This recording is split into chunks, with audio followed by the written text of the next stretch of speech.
Hey guys, I recently played a tournament which I won with the result of 9 out of 9. So I won all 9 of the games that I was playing. I had a performance rating of 2350, something like this. So a performance worthy of a FIDE master or even higher rated player.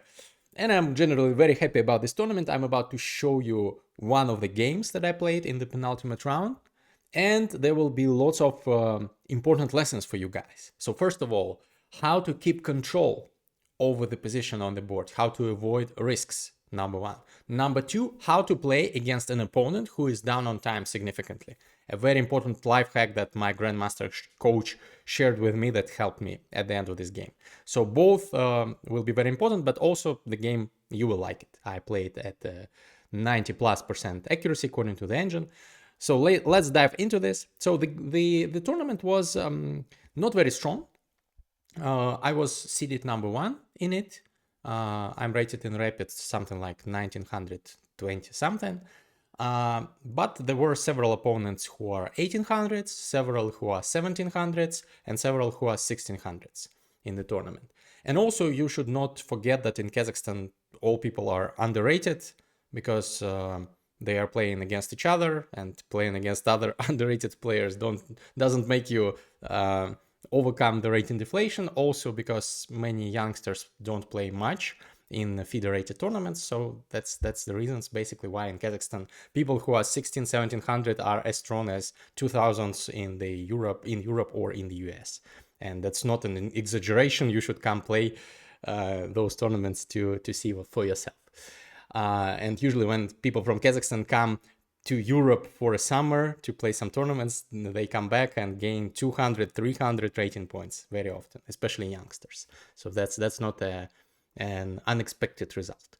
And I'm playing here with the white pieces. This is, by the way, a 1/8 final of the Senate Open, which is a huge tournament, series of tournaments across Kazakhstan. The time control is 10 minutes plus 5 seconds increment after each game.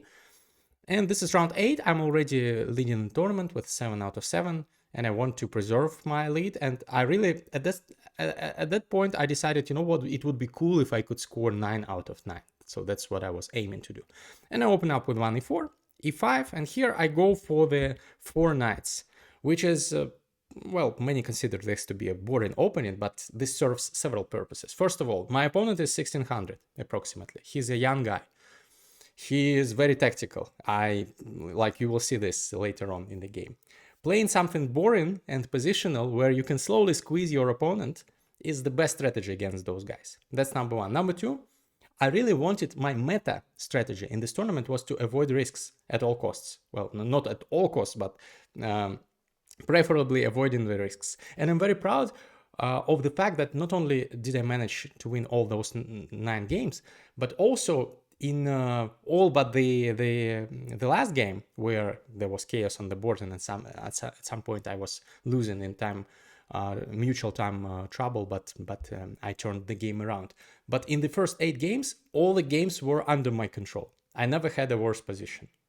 I sometimes had an equal position, but never a worse position. At least I haven't checked all the games with the engine. Some of them by memory, after the tournament ended, I went home and I inserted them into the engine, and the engine gave me good appraisal of my work. So here I play a3, which is my pet line. I saw it being played by Magnus several years ago against Alireza. The main line here goes d5, and there are interesting lines there, but my opponent goes for bishop e7. By the way, fun fact, I recently played a game against Wei, one of the candidates, top 8 in the world currently, and we drew a game at the end of our podcast. You should check out that episode if you haven't yet. So we played the similar, he played the similar line, but he played here d6 in this line, I think. So here, bishop e7, d4. This is not the most principled way to play for black. That's why white has some advantage, because white has extra space. And also white will damage black's pawn structure like this, doubling the pawns. Or if black takes, then white develops and centralizes the queen, and white is really much better. Like not nothing too crazy, but good opening advantage. So black goes d6 instead here, which is good. Yes, I can damage black's pawn structure. These are doubled pawns, but it's not nothing too horrible. The c6 pawn also is controlling important squares. But long term, I can play against those weaknesses, and that's all I need in such a game. I go bishop e2, castles. I also castle, and also I was playing really confidently in this event, which is one of the reasons I won all the games, I think. I was not overspending too much time, because in Rapid you can never calculate everything. You have to trust your intuition. You have to go with your gut feeling. And so that's what I did in this tournament, and mostly it worked out. So knight d7, my opponent wants maybe to jump here or here, and also his bishop was stupid. Maybe on the long diagonal the bishop will be more effective. Here I'm also proud of the fact that I was always anticipating what my opponents want to do and preventing their counterplay. That was before that I told you I wanted to avoid the risks. To avoid risks, you need to think what your opponent wants to do and prevent the nasty intentions of your opponent. So here I go bishop e3, bishop f6, and bishop d4. So I just decided, you know what, if he wants to activate the dark squared bishop, okay, I'll just trade it, and he will not have a powerful dark squared bishop. So he decided, here we have this so-called Mexican standoff. Whoever decides to shoot first, you know, we are looking at each other. Do you take me or do I take you? And he decides, okay, c5, I will make you take my bishop. I take, and he takes with the queen. Taking with the knight was also okay, but he decided to put the knight on e5 probably. And here I go queen d2, slowly finishing development, not rushing anything. And after bishop b7, I decide, you know what? I have a weakness on b2.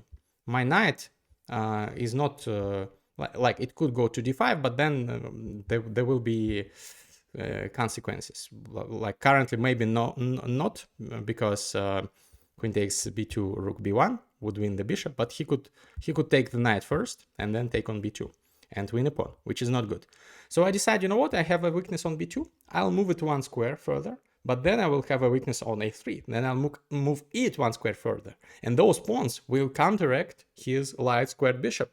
And also I will have some infiltration squares like knight b5. That's exactly what happened. So first I go b3, he goes bishop c6, because probably he knows this rule that if you put the bishop 2 squares opposite enemy's knight, you cut the knight from activity, because the knight has no squares in the vicinity of the bishop because of that. That's a good rule of thumb. But I still can go on with my plan. I go a4, and I want to occupy the b5 square with either the bishop or the knight. Here he goes rook b8, and I jump in with the bishop.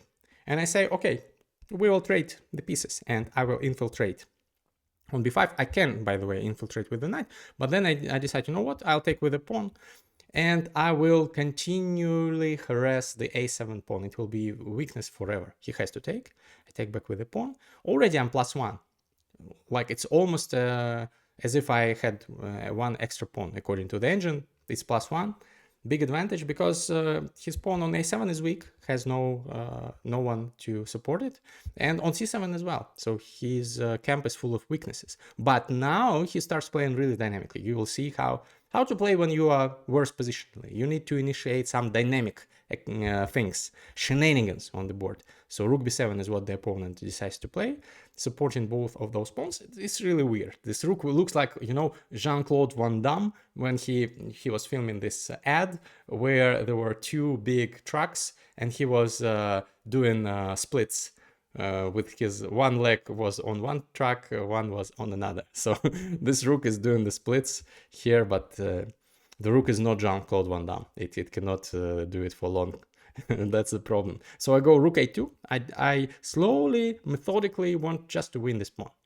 My opponent goes h5, which is, according to the engine, not the best move, but in my opinion, this is like practically a very, very good resource. You should go for counterplay, for craziness, for attack. You should throw pieces at your opponent, not literally, figuratively, obviously, when you are positionally worse. Because long term, I'll just double. Maybe I'll put my rook on a6, for example. I'll double. I put the knight on d5, c4 to overprotect the b5 pawn, and I'll just squeeze my opponent to death. So instead of just waiting and allowing this to happen, my opponent wants to push the h pawn to h3, and if I go, for example, g3, then the knight jumps to e5 and then to f3. Not only is it a check, but also winning the queen. Or in some variations, if the pawn gets to h3, I go g3, queen f3 is possible, and queen g2 will be a checkmate.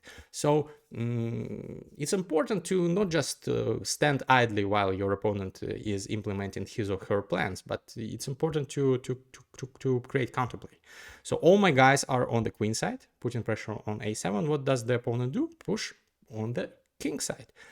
Even though the engine says you can take this pawn, takes, and it's nothing, but then h3, and you have to find some precise moves with white here. So for example, after h3, if you take the second pawn, it's already like rook a8. This rook joins the action, and it's already black is better. Queen g6 comes next, knight e5, knight f3 threats. So it's really problematic, this position. Rook takes c7 obviously is too greedy, you need to do something else, but you need to calculate a lot of things, and you have allowed counterplay from your opponent. Why allow counterplay at the cost of a pawn if you can stop the counterplay? h3. Computer says it's not the most precise move, but I retain most of my advantage while not taking on any risk. Now h3 will never happen. The opponent will have to push g5, g4, maybe with knight e5, but it's too risky, too long, and I'm still going to take this pawn. Yes, the opponent could have played rook a8, which he didn't, because then I would go knight d5. If, for example, I don't know, queen d8, c4, then rook a6, queen a5, all those pawns will be targeted by me, and at some point I will win one of them and maybe two of them, and it will be game over. The engine says it's just complete domination for white. Obviously, queen d8 is not forced, maybe queen g6, knight e7 will be a fork, so there are not too many squares for the queen actually. So yeah, the position is great for white. So instead of going rook a8, going passive, my opponent does what's really commendable, I think. He goes knight e5. He just gives up the a7 pawn, going all in on the queen side. So I take, because I have to take, of course, it's logical. And now he has some threats, like, for example, queen g6, pinning this pawn and threatening knight f3 is one of the ideas. But first he decided to go c6, because the c7 pawn was hanging, and in any case you have to do something about it, and rook c8 is too passive. And after knight d5, it's just lights out. So c6, very good move. And here, again, I decide to not take on any risk. I decide most likely b6 is the best move, according to the engine. And it is, actually. The engine says after b6, it's great. But rook b8, what to do now? You have to calculate. Now b7 is not so good, for example, because this pawn will be weak. The engine says f4 is the strongest here, but you have to calculate things here. And already here, my opponent was facing some time trouble. He had like 1 or 2 minutes left. And I had like 5 minutes or even 6 minutes, and I was playing confidently and not overspending my time. And I decided, you know what? Of course I can go for these complications, but what if I lose this b pawn? Now it will be back to equal amount of pawns. I don't need that. I'll just trade the pawns. Yes, he can take. I'll attack him, and he'll put the knight in the center. Yes, the engine says now it's like it's not as huge my advantage. It's just +1, but it's enough for me. I have an extra pawn. I have prevented shenanigans by my opponent. Now I need to continue just keeping everything under control. This is the point, by the way, where I I slipped a little bit, and I did not play the most precise moves, and my opponent could have equalized. So what I'm telling you is that sometimes you can keep everything under control, but in rapid and blitz, fast time controls, it's harder, of course. And I did not do everything perfectly, but I'm not an engine, obviously. Here I thought of just going 92, which is one of the best moves according to the engine. Just trading the knights. If he trades, obviously I'm happy. I'm up a pawn. But I thought that he will do something else. I don't remember what I was afraid of, but somehow I did not. I decided not to do this, and decided to go king h1, just sidestepping. Maybe like in future I will even go f3, and then it's useful to have your king on h1 because this diagonal will never be used for checks, stuff like that. My opponent goes rook e8, putting pressure on e4. Now I cannot even go knight e2 to trade the knights because the opponent f2 will be hanging. This queen will no longer protect it, and also rook takes e4 would be possible. The e4 pawn will be hanging. So here I go f3, which is the only serious mistake I made in this game, because here my opponent could have equalized with a stunning sacrifice, knight takes f3. Somehow I completely missed it, even though it's very obvious in hindsight. How could I have missed it? And I cannot, unfortunately, take the knight. Then I would be losing, because queen takes with check. And if I go king g1, rook e6, there will be a checkmate next.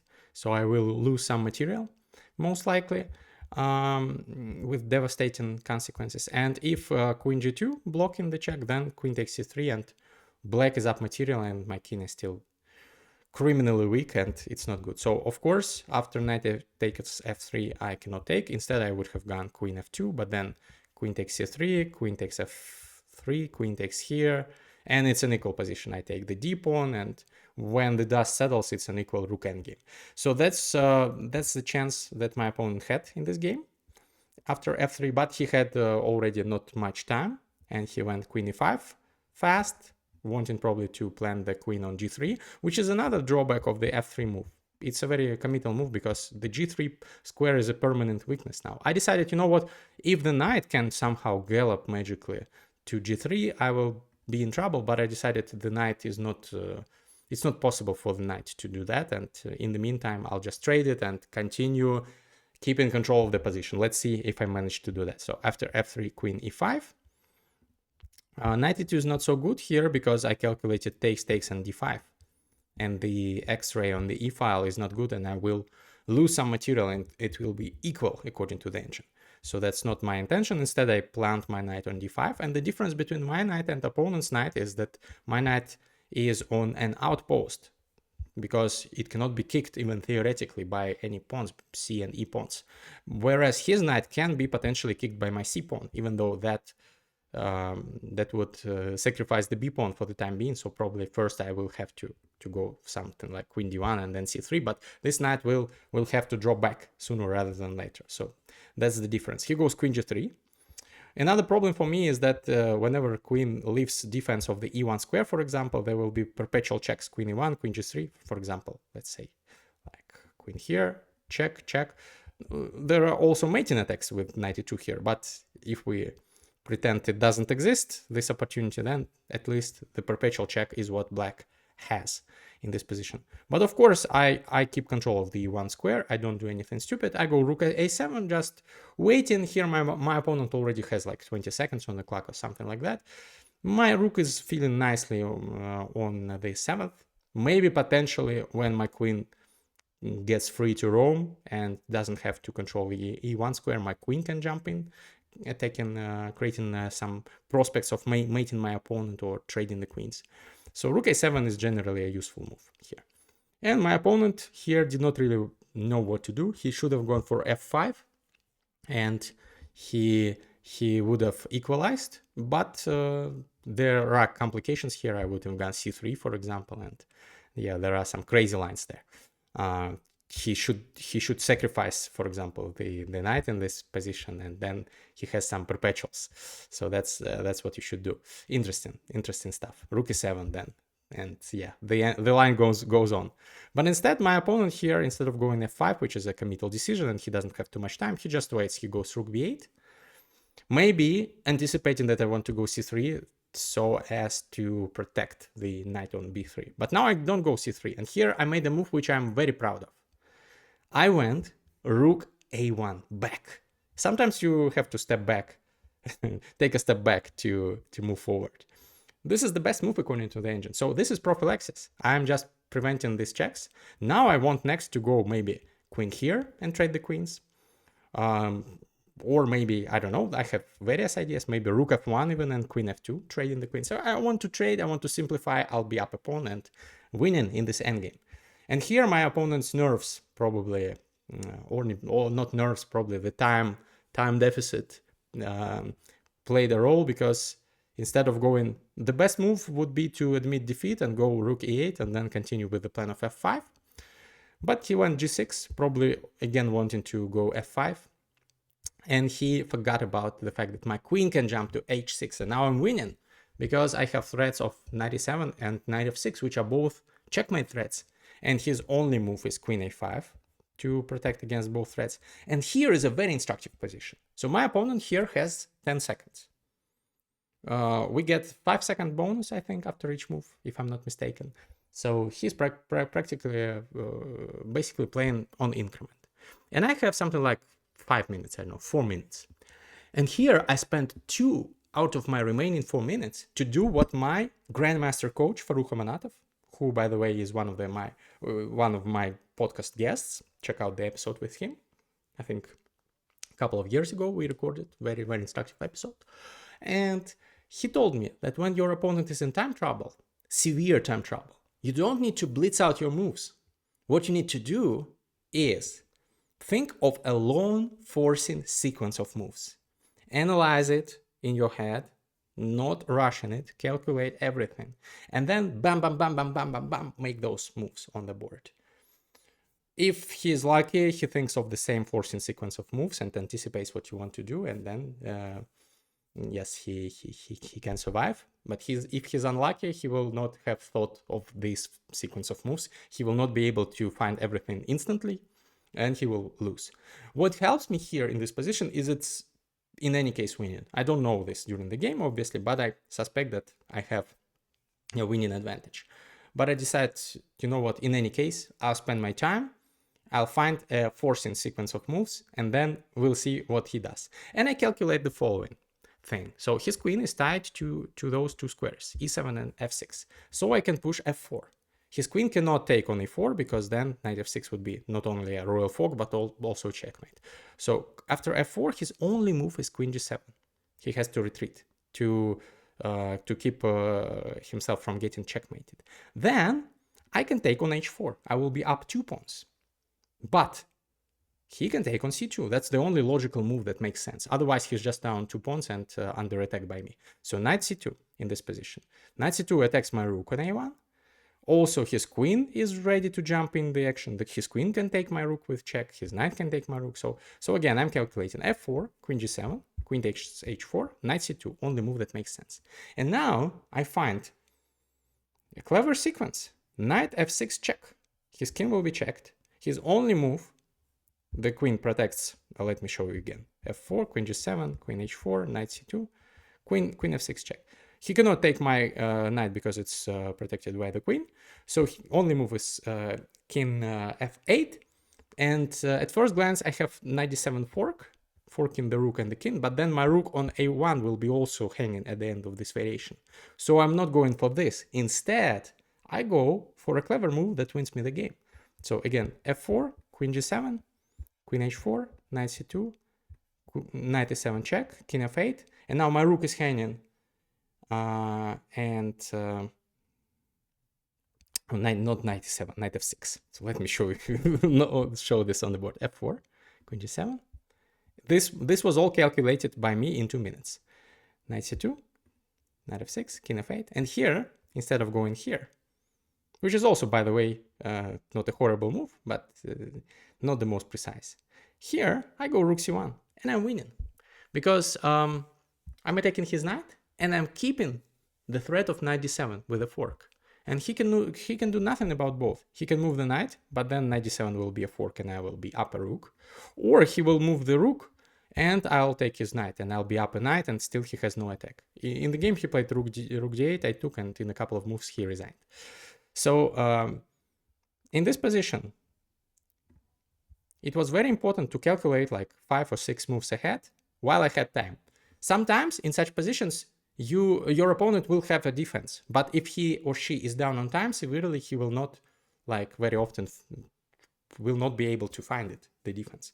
In this position, it so happens that there was no defense for black, so I precisely finished him off, and I was on 8 out of 8, and I won the tournament with a round to spare. The last round was just a formality. The only intrigue was whether I could score 9 out of 9 or not, and I managed to do that. So I hope that was instructive for you guys. Please drop a comment if you like such recaps by me, and if you want to congratulate me on this success. And I will definitely make recaps of the following stages of the Senate Open, which will be held later on. I think the next stage will be in April. In the meantime, I'm preparing for my next classical tournament, which will be held here in Almaty, Kazakhstan, in 2 weeks. If you are looking forward to recaps from that one, also please drop a comment, and see you in the next video. Bye bye.